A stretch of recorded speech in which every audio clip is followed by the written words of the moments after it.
Hello and welcome to the Digital Photo Academy.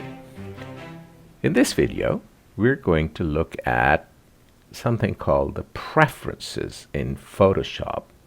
What are these preferences really about? Well, these preferences allow you to create a personalized setting in the back end of Photoshop to create whatever kind of efficiencies or whatever work that suits you. So to start off, on the Mac, you simply go to the top left where it says Photoshop, click in there, and you click on Preferences, and you can start off with General.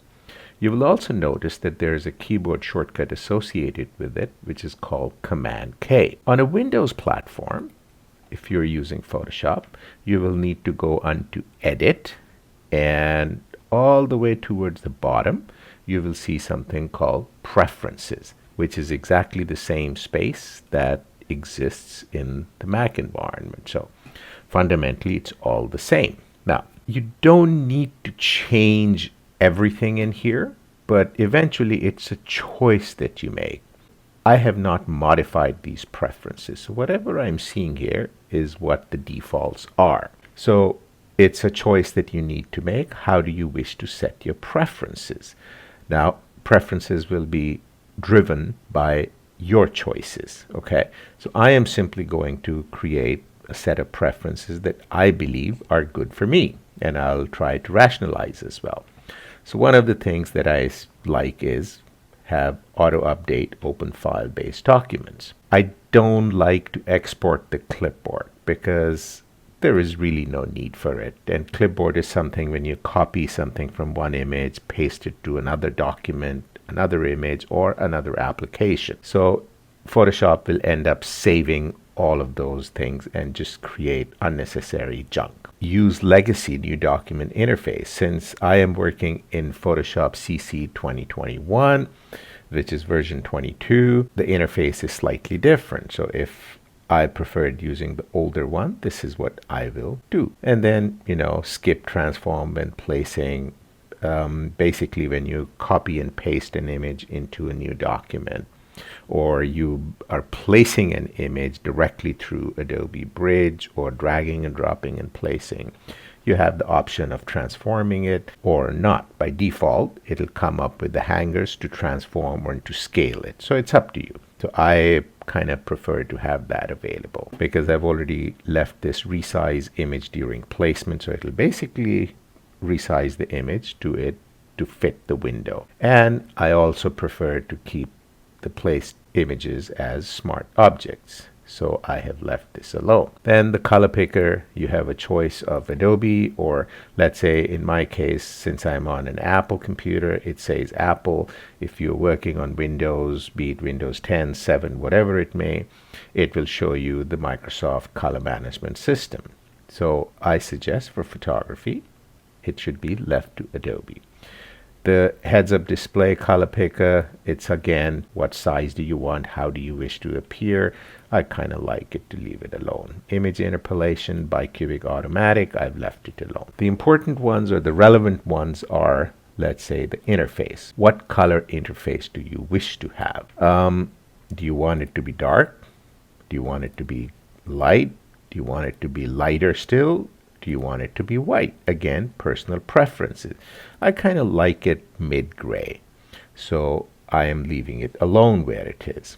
Standard screen mode is set to default. You want it black, you can make it black. You want it dark gray, you can make it dark gray. I kind of like it to be dark gray. Full screen with menus, default, I would leave it to default. Full screen black, absolutely yes. Artboards, default black, dark gray, again, I'll leave it to the default. Do you want any drop shadows showing through in the window?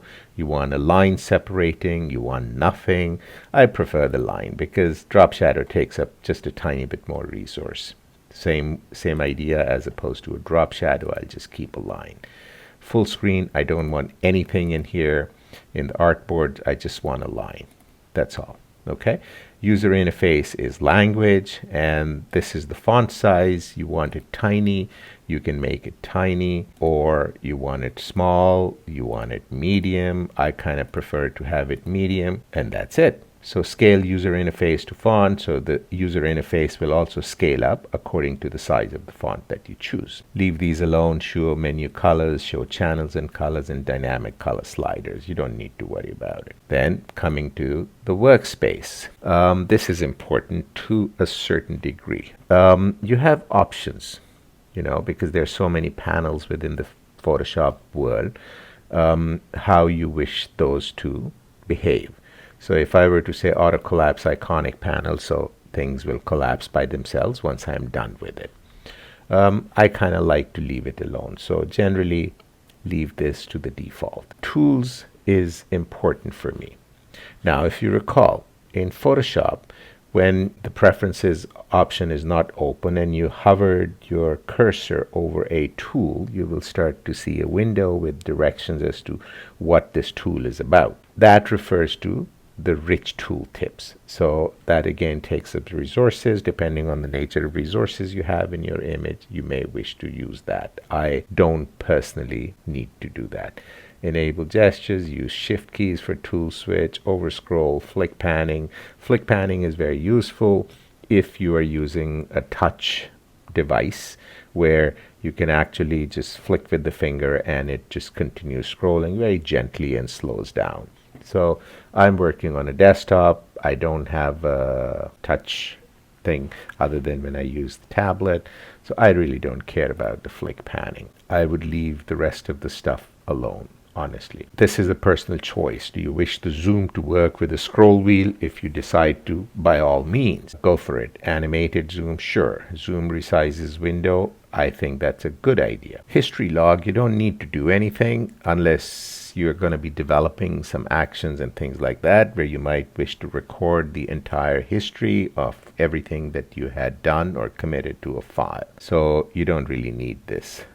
File handling is relevant in some ways. One of the things that I really like now in Photoshop is automatically save recovery information every so often. So the default is 10 minutes. Okay, you can choose whatever you want. Personally, for me, 10 minutes is adequate, which is also the default. If you wish to be very safe and secure, you can set it to 5 minutes or whatever you wish to. Okay, camera raw preferences are a separate area. If I click, then it takes me there. We're going to talk that separately. Then leave most of these to the defaults.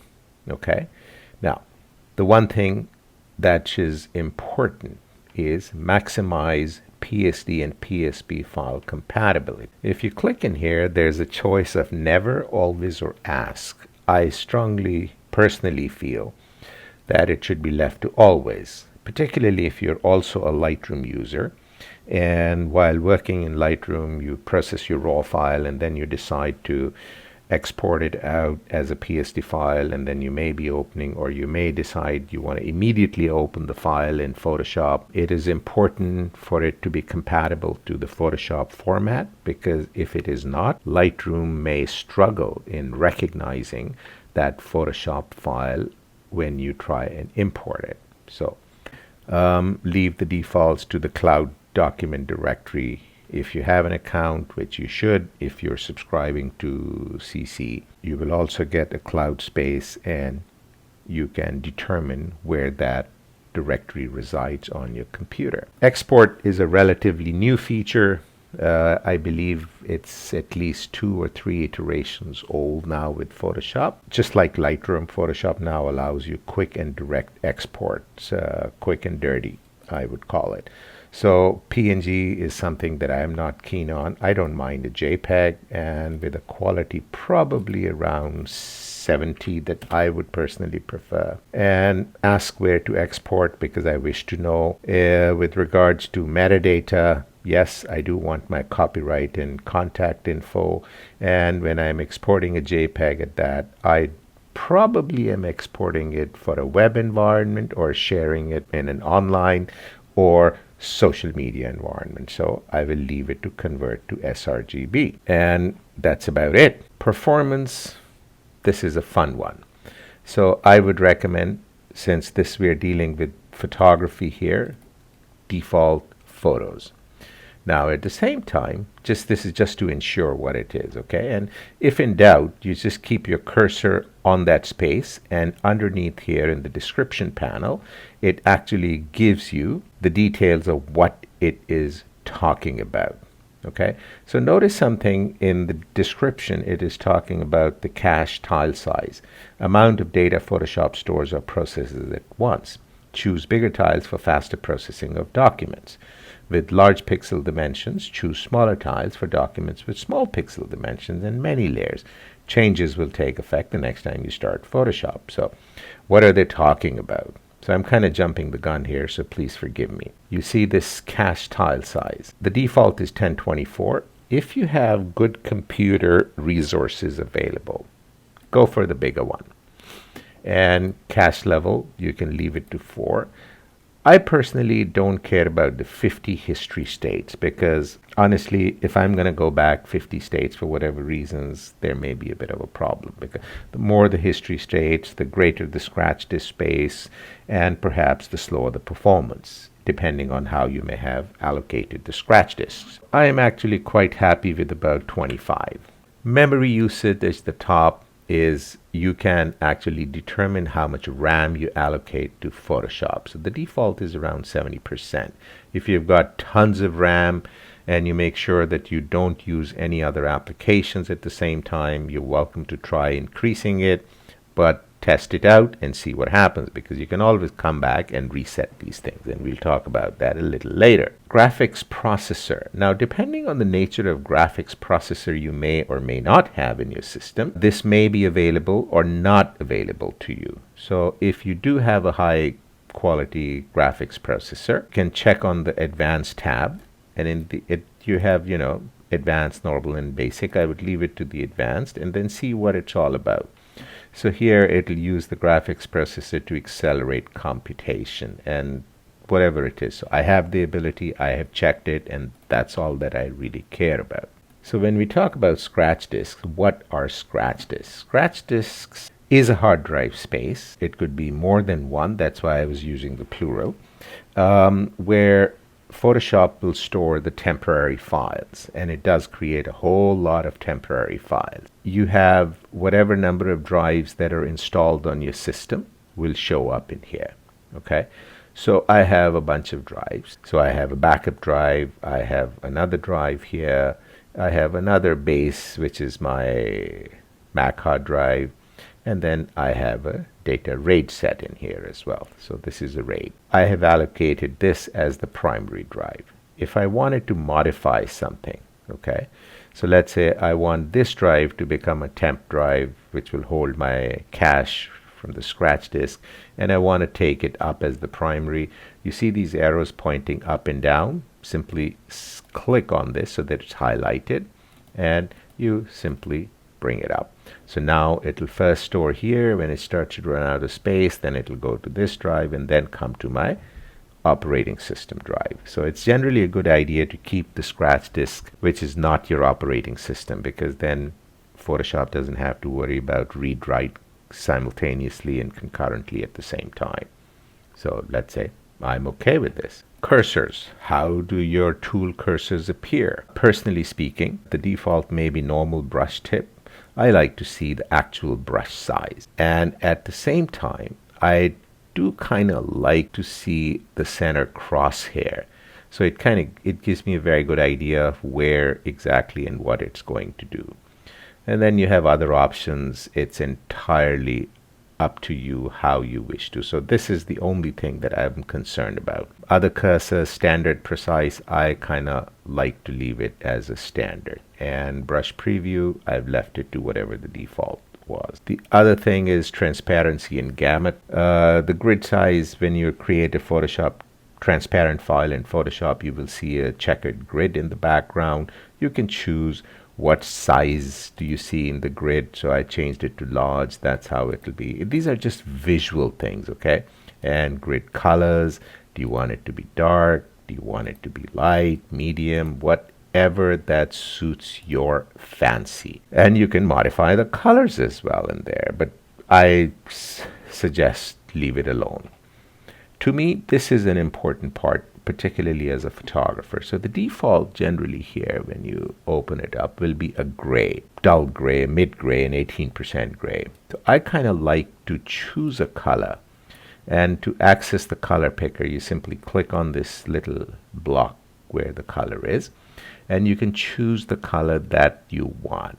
I have chosen a very bright fluorescent green because rarely is this color that will ever appear in a photograph. And if I wish to check my color gamut and any warnings, this will show up very, very properly. Units and rulers. Take your pick, whichever unit that suits you, go with that. Column size, not interested because then we're getting into typography. New document presets, print resolution 300. I mean, generally I would leave most of this stuff alone. I would leave this alone as well. Then coming into plugins. Make sure, particularly with the newer versions of Photoshop, because now they have an actual panel which has a filter gallery, make sure this is checked. You don't need to worry about the generator, and if you're using any added extensions, it's a good idea to allow them to connect online. Type we don't care about, we are photographers. 3D we don't really care about, we are photographers. Enhanced controls. If you have a touch bar, you're working on a laptop, you can activate this, and that may invoke that such certain features which are available to you through the touch bar. And finally in here, there's the technology previews. So when you check this, you will notice there's a bunch of things available, and you can actively check them so that they become available to you and you can test them out. And once you're done, you hit OK, at which point in time I suggest simply restart Photoshop. So quit Photoshop and restart, and all the new preferences would have happened within the framework of Photoshop. If I decide, hey, I'm going to quit Photoshop, so I quit Photoshop. And then when I come back in here, restart Photoshop, Photoshop is back to where it was, and I'll go to my home screen, Photoshop screen, and now, just for the heck of it, if I were to go check my preferences, all my preferences would be the same ones that I had chosen. That's all about setting your preferences. Now what happens if you are unhappy with your preferences? You can go back and try and remember what you had done and what you had not done, and get rid of, modify the preferences again to whatever the default was. There are alternative ways in which you can completely reset your preferences. There are two ways. One is via a keyboard shortcut. The issue with the keyboard shortcut is that if you use that, you lose everything from your preferences, which includes any keyboard shortcuts you might have created, any color settings that you might have set within Photoshop, any workspaces, customized workspaces for your personal usage that you might have created. Everything will go away. Okay, so be aware. The other one is through actually going to the file very specifically, and then finding the right file through the directory and arriving at that. So I'm not going to talk about that in this video. I'm simply informing you that there are options available. Perhaps in another short few minute video, I will explain exactly how to reset your preferences. Hope this was helpful. My name is Asif Raza, and hope to see you again at the Digital Photo Academy. Thank you.